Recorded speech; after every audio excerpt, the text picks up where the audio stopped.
चुप रहना यानी मौन रहना। जो लोग ज्यादा चुप रहते हैं वह लोग अपने भीतर के असीम शक्तियों को समझ पाते हैं।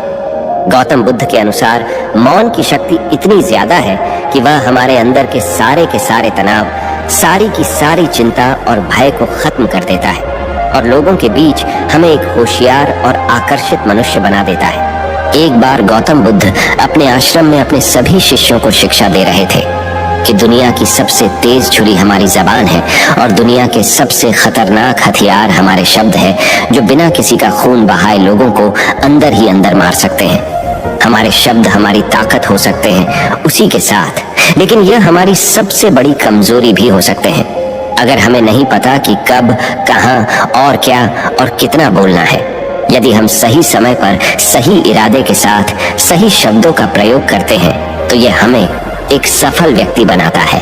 लेकिन अगर हम सही समय पर सही इरादे से सही शब्दों का इस्तेमाल नहीं करते तो यह हमारे जीवन को नर्क से बदतर बना सकता है। तो दोस्तों, आज की स्टोरी के माध्यम से मैं आपको बताने वाला हूं कि चुप रहकर कैसे हम अपने जीवन को बदल सकते हैं। आपको चुप रहने की शक्ति का एहसास इस वीडियो में होने वाला है। वीडियो शुरू करने से पहले कमेंट बॉक्स में नमो बुद्धाय लिखकर वीडियो को लाइक जरूर करें। तो चलिए शुरू करते हैं। इस कहानी को जापान में एक बहुत ही प्रसिद्ध बौद्ध भिक्षु रहा करते थे। उनका नाम रिसाई था। रिसाई अकेले रहते थे। दुनिया के शोर शराबे से दूर जंगल में वो रहते थे और वह बड़े ही ध्यानी और प्रभु भक्त व्यक्ति थे, इसलिए वह पूरे जापान में बहुत अधिक प्रसिद्ध थे। एक दिन एक राजकुमार रिसाई के पास आया और बोला, हे प्रिय भिक्षु, मैं हमेशा थका हुआ, निराश और परेशान महसूस करता हूँ। मेरा मन बहुत अशांत रहता है। हालांकि मेरे पास सब कुछ है, दौलत, शोहरत, सुख सुविधाएं जो हर व्यक्ति चाहता है या पाने की इच्छा करता है, लेकिन फिर भी मेरे अंदर इतनी अशांति और चिंता क्यों है? रिसाई ने उसकी बात बहुत ही ध्यानपूर्वक सुनी और कुछ सोचने के बाद कहा, तुम इस प्रश्न का उत्तर जानते हो, बस तुमने कभी इस प्रश्न को हल करने की कोशिश नहीं की है। रिसाई ने आगे कहा, मैं एक रिसर्च करना चाहता हूँ, क्या तुम मेरा साथ उसमें दोगे? इस रिसर्च के बाद तुम्हारे जीवन में किसी भी तरह की अशांति और चिंता नहीं रहेगी। ये बातें सुनकर राजकुमार बहुत हैरान था। उसने रिसाई से कहा, बताइए मुझे क्या करना होगा? अपने मन की शांति के लिए मैं कुछ भी करने को तैयार हूँ। राजकुमार की इन्हीं बातों को सुनकर भिक्षु ने कहा, तो फिर आप अगले 15 दिन के लिए मेरे आश्रम में रहोगे और एक सामान्य व्यक्ति की तरह अपना जीवन व्यतीत करोगे और इन 15 दिनों में तुम अकेले और चुपचाप रहोगे, जितना हो सके कम बोलोगे। राजकुमार उस भिक्षु की बातें सुनकर सहमत हो गया। पहले दिन राजकुमार को लगा कि उसका मन सामान्य से अधिक अशांत और विचलित है। उसके मन में तरह तरह के विचार आ रहे हैं थे और वह आम लोगों की तरह जीवन जीने में असहज महसूस कर रहा है। उसे अंदर से बोलने की इच्छा हो रही थी, लेकिन वह चुपचाप रहा। उसके मुंह से एक भी शब्द नहीं निकला, बस वह चुपचाप बैठा रहता। लेकिन रात होते होते उसे अंदर ही अंदर शांति का अनुभव होने लगा। उसके लिए यह अनुभव अजीब था। वह खुद से पूछ रहा था कि वह अंदर ही अंदर इतना खुश क्यों है और उसकी आंतरिक बेचैनी और चिंता कम क्यों होने लगी है। अगले दिन राजकुमार अकेला चुपचाप बैठा रहा और वह प्रकृति को निहार रहा। वह पौधों को, फूलों को, आकाश में उड़ रहे पक्षियों को, वह अपने जीवन में पहली बार यह अद्भुत दृश्य महसूस कर रहा था कि उसके पास कितनी सुंदरता है। वह दिन भर प्रकृति की सुंदरता को निहारता रहता और उसकी ताजगी को महसूस करता रहता। इसी तरह से 10 दिन बीत गए और उसके मन की सारी बेचैनी, सारी हलचल, सारी उथल पुथल और सारा तनाव गायब हो गया। 11वें दिन की सुबह राजकुमार फिर से एकांत में बैठ गया और कुछ ही मिनटों में उसकी आंखें अपने आप बंद हो गईं और वह गहरे ध्यान में चला गया। वह पूरे दिन वहीं पर आंखें बंद करके बैठा रहा और गहरे ध्यान में डूबा रहा। ना कोई शब्द, ना कोई चिंता। राजकुमार भीतर से असीम शांति और आनंद से भर गया। राजकुमार अपने बाकी के 4 दिन इसी तरह गहरे ध्यान में व्यतीत करने के बाद 15 दिन बाद रिसाई के सामने प्रस्तुत हुआ और रिसाई को प्रणाम करके बोला, प्रिय भिक्षु, मुझे उत्तर मिल गया कि मेरे मन में इतनी उथल पुथल और चिंता क्यों थी। मैं जान गया कि मेरा मन इतना अशांत और विचलित क्यों था। रिसाई मुस्कुराते हुए पूछा, बताओ क्या उत्तर मिला तुम्हें? राजकुमार ने कहा, मैं आवश्यकता से अधिक बातें करता था। मैं किसी पर भी अपने शब्द और ऊर्जा व्यर्थ करता था। मैं दिन भर अपने लोगों से फालतू की बातें करता रहता। और फिर उन्हीं के बारे में अकेले में सोचता रहता और ज्यादातर समय नकारात्मक ही सोचता रहता। इस तरह मैं बस अपना समय बर्बाद कर रहा था। ज्यादा बोलने और नकारात्मक सोचने की वजह से मेरा मन अशांत और बेचैन हो गया था, और इसी वजह से मैं किसी भी काम को ठीक से नहीं कर पा रहा था, जिसकी वजह से मैं हर काम में असफल होने लगा। और फिर इन्हीं लगातार मिलने वाली असफलताओं की वजह से ही मैं और भी उदास और चिड़चिड़ा हो गया। इन्हीं सभी चीजों की वजह से मेरा जीवन नष्ट हो रहा था। लेकिन यहाँ पर बिताए हुए 15 दिन मेरे लिए पूरी तरह से अलग थे। मुझे कुछ अलग ही एहसास यहाँ पर हो रहा था। अब मुझे ऐसा लग रहा है मैं अपना जीवन पूरी तरह से जी रहा हूँ, लेकिन इससे पहले मैं अपना जीवन गलत तरीके से जी रहा था। और मैंने यह भी सीखा कि हमें सिर्फ ध्यान करने की जरूरत नहीं है। ध्यान अपने आप होता है जब हम शांत और मौन होते हैं। ध्यान के पिछले कुछ दिनों के दौरान मैंने जो पहली चीज सीखी वह यह है कि मनुष्य के जीवन की सबसे महत्वपूर्ण चीज स्वयं को जानना ही है। यह सुनकर रिसाई ने कहा, सिर्फ तुम ही नहीं, दुनिया में ज्यादातर लोग जरूरत से ज्यादा बोलते हैं। आज भी लोग ज्यादातर समय केवल एक दूसरे को नीचा दिखाने के लिए ही बोलते हैं।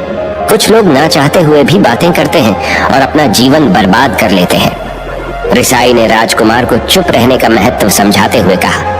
एक बार गौतम बुद्ध से उनके शिष्यों ने पूछा, प्रिय बुद्ध, आप ज्यादातर समय चुप क्यों रहते हैं? बुद्ध ने कहा, क्योंकि चुप रहने से व्यक्ति अंदर से अनंत शांति की गहराइयों में होता है। मौन अपने भीतर उतरने की पहली सीढ़ी है। मौन के बिना स्वयं को जानना असंभव है। स्वयं को जानने और समझने का पहला नियम है कि मौन हो जाओ। उतना ही बोलो जितना अत्यंत आवश्यक हो। बेफिजूल की बातें करना छोड़ दो। तुम अचानक पाओगे कि 90% से भी ज्यादातर लोग व्यर्थ ही ज्यादा बोलकर अपना समय बर्बाद कर रहे हैं। ना बोलने का कोई भी नुकसान नहीं है, लेकिन यदि आप ज्यादा बोलते हैं तो आप अत्यधिक गलती कर देते हैं। अगर व्यक्ति कम बोलना शुरू कर दे तो दुनिया की 90% मुसीबतें कम हो जाएगी, झगड़े फसाद कम हो जाएंगे, उपद्रव कम हो जाएंगे। अगर लोग थोड़ा चुप रहना सीख लिए, संसार की बहुत सारी समस्याएं हैं, बहुत सारा उपद्रव सिर्फ बोलने से पैदा होते हैं। सारी बात मौन सीखने की है। जब तुम नहीं बोलते तब तुम एकांत में अकेले हो गए। भरे बाजार में भीड़ में खड़े हो नहीं बोलते। हिमालय के शिखर में पहुंच गए। जिसने मौन की कला जान ली वो भीड़ में भी अकेले होने की कला जान लेता है।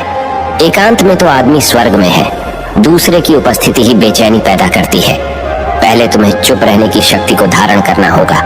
इससे तुम अधिकतर ऊर्जा को बचा लोगे और फिर इस स्थिति में पहुंच जाओगे कि तुम कम बोलने लगोगे। अगर तुम किसी के यहाँ पर जा रहे हो और परेशान हो जाओ तो ऐसे में उचित है कि आंखें बंद कर लो और अपने में खो जाओ। वहां से आपको ताजगी महसूस होगी, क्योंकि तुम्हारे अंदर ही जीवन का वो स्रोत छिपा हुआ है, वह किसी दूसरे में नहीं है। इसके बाद राजकुमार उस रिसाई से पूछते हैं, आखिर कौन हमें अपने अंदर तक लेकर जाएगा? ये बातें सुनकर रिसाई बुद्ध कहते हैं, तुम्हें स्वयं ही अपने अंदर उतरना होगा और वहीं से परम राज्य जीवन का आनंद ले पाओगे। आनंद का यहीं से जन्म हुआ है। यहीं से तुम मौत में डूब जाओगे। यही तुम्हारा सूरज उदय होगा और यहीं से अस्त होगा। इसी प्रकार तुम बार बार इबकी लगाओ। जब भी तुम इबकी लगाकर लौटोगे वहां से तुम पाओगे फिर ताजगी भरी जीवन की नई संपदा मिलेगी। इस नई शक्ति के जन्म होने से तुम्हारी थकान गई, उदासी गई, चिंता गई। जैसे कोई स्नान करके लौटता है तो शरीर शीतल हो जाता है, शांत हो जाता है।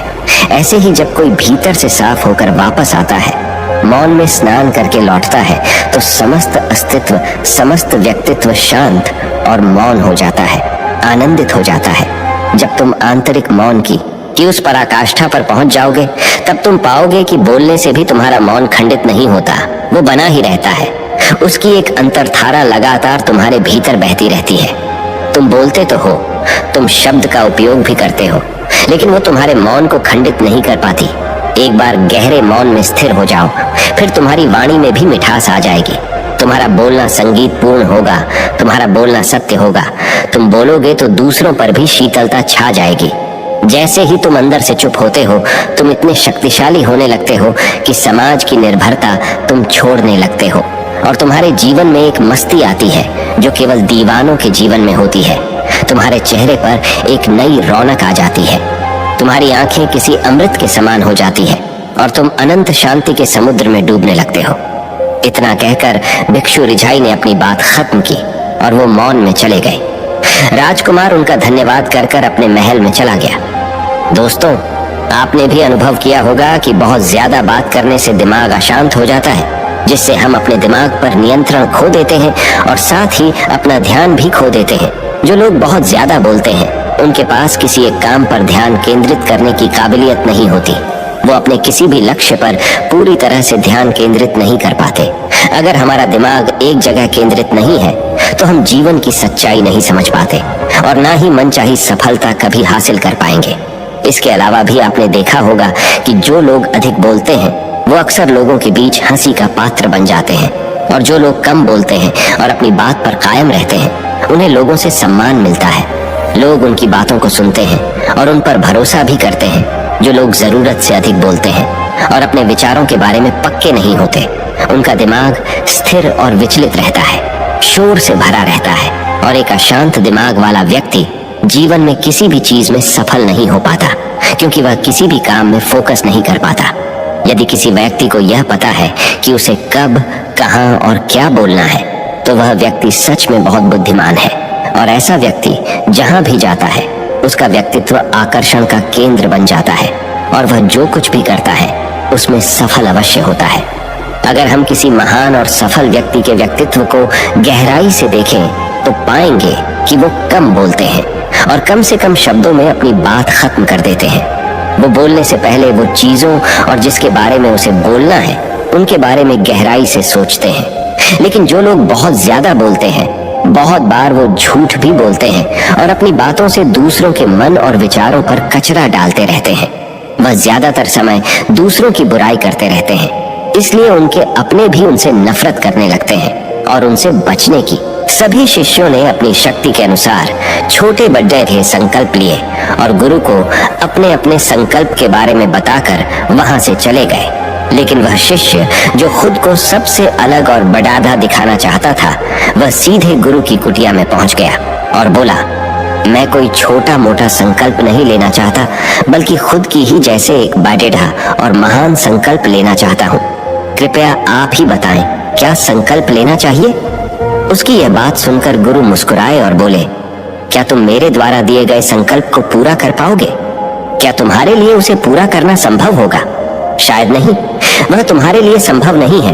तुम उसे पूरा नहीं कर पाओगे, इसीलिए तुम खुद ही कोई संकल्प ढूंढो। शिष्य ने कहा, नहीं गुरुदेव, आप जो भी संकल्प मुझे देंगे मैं जरूर उसे पूरा करूंगा। गुरु ने कहा, ठीक है, तो तुम अगले 1 महीने तक चुप रहोगे, मुंह से एक शब्द भी नहीं निकालोगे, यही तुम्हारा संकल्प है। शिष्य ने कहा, गुरुदेव, यह भी कोई संकल्प है? यह तो बहुत ही आसान है, 1 महीने तक चुप ही रहना है। आप कोई बड़ेढ़ा संकल्प दीजिए जो मेरी योग्यता के लायक हो, जिसे पूरा करने में मुझे समस्या हो। गुरु ने कहा, पहले तुम इस संकल्प को तो पूरा करके दिखाओ। शिष्य ने गुरु की बात मान ली और वह उसी समय चुप हो गया और पलटकर कुटिया से बाहर चला गया। उसे चुप रहना बहुत आसान लग रहा था। उसने एक दिन तो जैसे तैसे चुप रहकर काट लिया, लेकिन दूसरे दिन से उसके मन में ना बोलने का बोझ बढ़ने लगा। तीसरे दिन उसे भारीपन महसूस होने लगा और चौथे दिन उसके अंदर एक अजीब सी बेचैनी होने लगी, क्योंकि आसपास आश्रम के सभी शिष्य एक दूसरे से बातें कर रहे थे।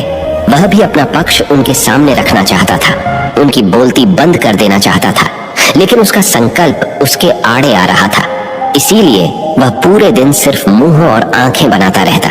इसी तरीके से कुछ दिन और बीते और वह शिष्य बीमार पड़ीडीएच गया। उसका सिर फटा जा रहा था, उसका खाने पीने तक का मन नहीं कर रहा था, वह सिर्फ बोलना चाहता था।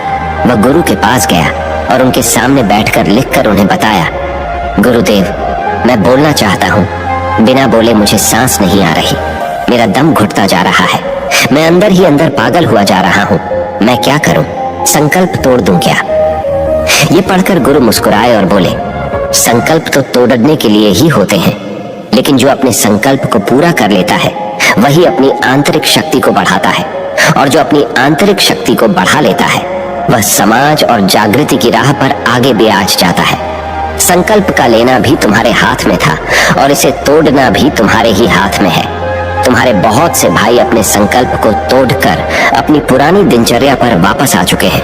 अगर तुमसे नहीं हो पा रहा तो तुम भी संकल्प तोड़कर अपनी पुरानी दिनचर्या पर वापस जा सकते हो। लेकिन याद रहे, अगर आज तुम इस छोटे से संकल्प को नहीं संभाल पा रहे तो तुम अपनी बाकी की पूरी जिंदगी को कैसे संभाल सकोगे? बाकी फैसला पूरी तरह से तुम्हारे हाथों में है। गुरु की यह बात उस शिष्य के दिल में चोट कर गई। वह बिना कुछ बोले वहां से वापस चला गया और खुद को अपनी कुटिया में बंद कर लिया। वह केवल अपने जरूरी कामों के लिए ही कुटिया से बाहर निकलता, बाकी सारे समय कुटिया के अंदर ही बैठा रहता। 15 दिन बीत चुके थे और आश्रम के लगभग सभी शिष्यों का संकल्प अब तक टूट चुका था, लेकिन उसका संकल्प अभी भी जारी था। संकल्प लेने के बाद से अब तक उसने एक शब्द भी नहीं बोला था। सारा आश्रम हैरान था कि इतना बोलने वाला इंसान चुप कैसे हो गया।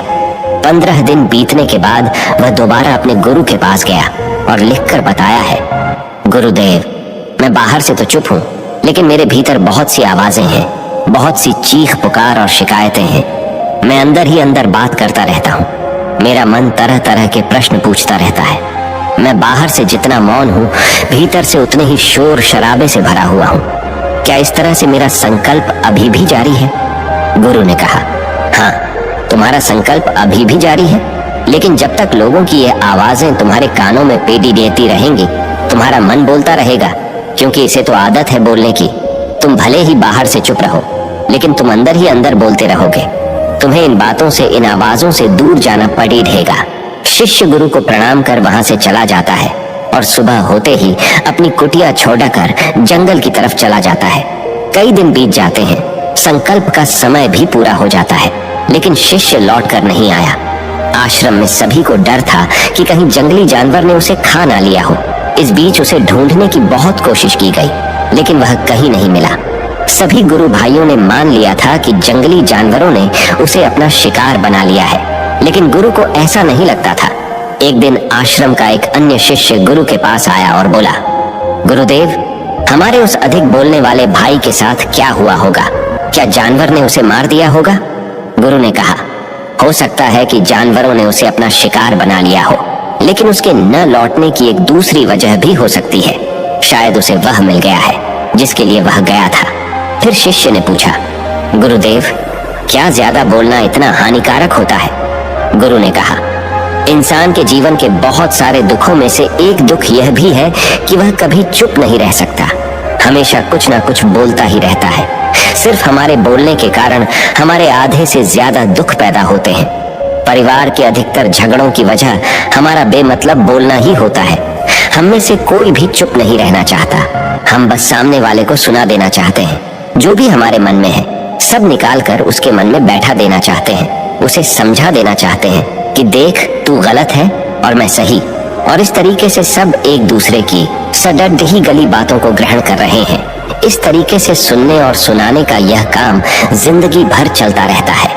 लेकिन इस नासमझी में हम अपना समय, अपना जीवन, अपनी समझ और सबसे महत्वपूर्ण व कीमती पल जो जिए जा सकते हैं, जिनको अनुभव किया जा सकता है, जिनमें आनंद को प्राप्त किया जा सकता है, यह सब खो देते हैं। लेकिन इसके बदले हमें मिलता क्या है? कुछ नहीं, सब व्यर्थ और बर्बाद हो जाता है। इस पागलपन में हमने क्या खो दिया, इसका एहसास केवल कुछ ही लोगों को हो पाता है। बाकी लोग जैसे उन्हें अपने आने का पता नहीं, वैसे ही उन्हें अपने जाने का भी पता नहीं चल पाता। शिष्य ने कहा, तो फिर इसका समाधान क्या है? गुरु ने कहा, पूरी जागरूकता के साथ अपने विचारों को देखना यही एकमात्र तरीका है। सारी मानसिक समस्याओं का वर्तमान में रहकर चिंतन करना, पूरी जागरूकता के साथ अपना काम करना जिंदगी में चमत्कारिक बदलाव ला देता है। उसके बाद वह शिष्य गुरु से अपने प्रश्नों का उत्तर पाकर उनको प्रणाम करके वहां से चला गया। उस शिष्य को आश्रम छोड़ कर गए हुए 3 महीने का समय बीत चुका था, लेकिन उसकी कोई खबर न थी। अब तक तो सभी गुरु भाइयों ने भी उसके वापस लौटने की उम्मीद छोड़ दी थी। लेकिन एक दिन वह आश्रम लौट आता है। उसे देखकर सभी के आश्चर्य और खुशी का ठिकाना न रहा। लेकिन अब वह नहीं था जो यहाँ से गया था, वह कुछ और ही बनकर वापस आया था। उसके अंदर एक गजब का बदलाव महसूस किया जा सकता था। उसके चेहरे पर एक गजब का ठहराव और आंखों में बनी शांति थी। आश्रम में आते ही सभी गुरु भाइयों ने उसे चारों तरफ से घेर लिया और बातें करने लग गए। वह भी अपने गुरु भाइयों से बातें करने लगा। उससे बात करने वाले सभी ने यह अनुभव किया कि अब वह पहले जैसा उतावला और बातूनी नहीं रह गया था। उसके मुंह से एक एक शब्द बहुत ही सुलझे हुए और मधुरता के साथ निकल रहे थे। थोड़ी देर तक गुरु भाइयों से बात करने के बाद वह सीधा गुरु की तरफ चला गया। उसने गुरु के चरण छुए और कहा, गुरुदेव, क्या मैं अब भी मौन हूं? क्या अब भी मेरा संकल्प जारी है? गुरु ने कुछ देर तक शिष्य की आंखों में बड़े ध्यान से देखा और कहा, हाँ, तुम अब भी मौन हो।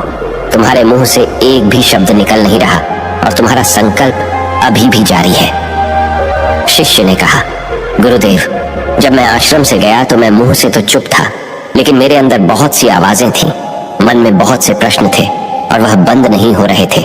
तो मैं जंगल में चला गया, इस उम्मीद से कि वहां मुझे शांति मिलेगी और मेरे मन की बकबक कम हो जाएगी। लेकिन मैं जितना एकांत में जाता गया, मेरे अंदर की आवाज उतनी ही तेज होती गई। मेरे भीतर की पुरानी से पुरानी आवाज मुझे सुनाई देने लगी। तब जाकर मैंने महसूस किया कि मैं कितना गलत कर रहा था। जब मैं अपने परिवार वालों, दोस्तों को और गुरु भाइयों को बुरा भला कहता था तो उस समय मुझे लगता था कि मैं सही कह रहा हूँ। जब मैं गुरु भाइयों की एक दूसरे से चुगली करता था और उनका मजाक बनाता, तब भी मुझे यही लगता था कि मैं उनसे बेहतर हूँ और मैं सही कर रहा हूँ। लेकिन उस दिन मैंने पहली बार महसूस किया कि मैं कितना गलत बोलता था। काफी दिनों तक ये आवाजें, ये शिकायतें मेरे अंदर चलती रही, लेकिन धीरे धीरे करके एक दिन ये सारी आवाजें मेरे अंदर से समाप्त हो गई। अब मैं भीतर से भी मौन हो गया। उस घने जंगल में बाहर से कोई बोलने वाला था नहीं और भीतर कोई आवाज बची ही नहीं थी और मैं उस दिन पहली बार मौन का सही अर्थ समझा। मेरे चारों तरफ बहुत शांति थी। हालांकि अभी भी कुछ आवाजें आ रही थी जो पहले भी आती थी, लेकिन मैं उन्हें सुन नहीं पाता था। पर अब वह सभी आवाजें मुझे स्पष्ट रूप से सुनाई दे रही थी। हवा के चलने की आवाज, चिड़ियों के चहकने की आवाज और पानी के बहने की आवाज, ये सभी आवाजें मैंने पहली बार पूरे होश पूर्वक सुनी। अपने चारों तरफ इतनी शांति मैंने पहले कभी महसूस नहीं की थी। तो इस शांति को भंग करने के लिए मैंने पहली बार अपने मुंह से कोई शब्द निकाला। मैं चिल्लाया, हे ईश्वर, ये कैसी शांति है? सभी कुछ इतना शांत क्यों है? ऐसा क्या हो गया? लेकिन मेरे चिल्लाने के बाद भी शांति भंग नहीं हुई। सब कुछ पहले जितना ही शांत था, बाहर भी और भीतर भी। हे गुरुदेव, मैंने अपने गुरु भाइयों से बात की, मैंने आपसे बात की। मैं बोल रहा हूँ, मैं चल रहा हूँ, मैं सब कुछ देख रहा हूँ, लेकिन मैं अपने भीतर एकदम एकांत में हूँ, मौन में हूँ। भीड़ डैच में होता हूँ, तब भी भीतर से अकेला एकांत में होता हूँ। जब मैं खुद में भी शोर करना चाहता हूँ, तब भी एकांत में ही होता हूँ। अब सब दिखाई पड़ी डहाने लगा है, सब सुनाई पड़ी डहाने लगा है। गुरु ने कहा, जब तक हम बाहर की तरफ बोलते रहेंगे, भीतर अशांति ही रहेगी। लेकिन जिस दिन हम भीतर की तरफ मुद्दा जाएंगे, तब हमारे मुंह से कुछ भी निकलेगा, हम शांत ही रहेंगे। दुनिया में जितनी भी बुराइयां हैं, ज्यादातर हमारे बोलने से ही उत्पन्न होती है, क्योंकि हम चुप रहना नहीं चाहते। हम जितनी जरूरत है उससे कहीं ज्यादा बोलते हैं। हम सामने वाले को सुनना नहीं चाहते, बल्कि उसकी बोलती बंद कर देना चाहते हैं। उसे समझा देना चाहते हैं कि मैं कौन हूँ, मैं क्या कर सकता हूँ। और यही हमारी जिंदगी का मकसद बनकर रह जाता है। हमारी सारी ऊर्जा व्यर्थ के बोलने में बर्बाद होती रहती है। ऐसे ही समाज में लोगों का जीवन दुखों से भर जाता है, जो हमेशा एक दूसरे को सुनाने में लगे रहते हैं। कभी एक दूसरे को सुनना नहीं चाहते, समझना नहीं चाहते, और चुप रहना तो उन्होंने कभी सीखा ही नहीं, क्योंकि चुप रहना उन्हें छोटा महसूस करवाता है। दुनिया की सभी लड़ाइयों का कारण हमारा बोलना ही है। इसलिए हमें सिर्फ उतना ही बोलना चाहिए जितना जरूरी हो, क्योंकि व्यर्थ का बोलना ऊर्जा को नष्ट करना है। और यह बोलना ही हमें कभी अपने भीतर की ओर लौटने नहीं देता, क्योंकि यह हमें बाहर की ओर खींच कर रखता है। और बाहर है ही क्या इस संसार के अलावा। लेकिन अगर अपने भीतर के संसार की ओर मोड़ना है, तो इस मुंह को बंद ही रखना चाहिए। इसीलिए जितने भी बुद्ध हुए, आत्मज्ञानी हुए, वह सभी एकांत की ओर भागे, ताकि उन्हें ज्यादा न बोलना पड़ी देहे, ज्यादा सुनना न पड़ी देहे। वह एकांत में रहे और शांत रहे, इसीलिए आसानी से भीतर की यात्रा कर पाए। लेकिन अगर कोई चाहे तो इस संसार में रहकर भी एकांत में रह सकता है, शांत रह सकता है। लेकिन इसके लिए उन्हें अपनी ऊर्जा बचानी होगी, जिसे वह अब तक अपने व्यर्थ के शब्दों में बर्बाद कर रहे थे। दोस्तों, इस कहानी की सीख यही है कि व्यर्थ का बोलना ऊर्जा को नष्ट करना है। ज्यादा और व्यर्थ बोलना ही हमें अपने भीतर की ओर लौटने नहीं देता, क्योंकि यह हमें बाहर की ओर झुकाए रखता है। और जिन्हें भीतर की यात्रा करनी है उन्हें अपने मुंह को बंद ही रखना चाहिए। मुझे उम्मीद है कि आपको यह कहानी पसंद आई होगी और काफी कुछ सीखने को मिला होगा। कहानी के बारे में अपने विचार आप हमें नीचे कमेंट बॉक्स में कमेंट करके बता सकते हैं। नमो बुद्धाय। दोस्तों, अगर ये वीडियो आपको थोड़ा सा भी अच्छा लगा होगा तो प्लीज़ लाइक और सब्सक्राइब ज़रूर कीजिएगा। धन्यवाद। Thanks for watching.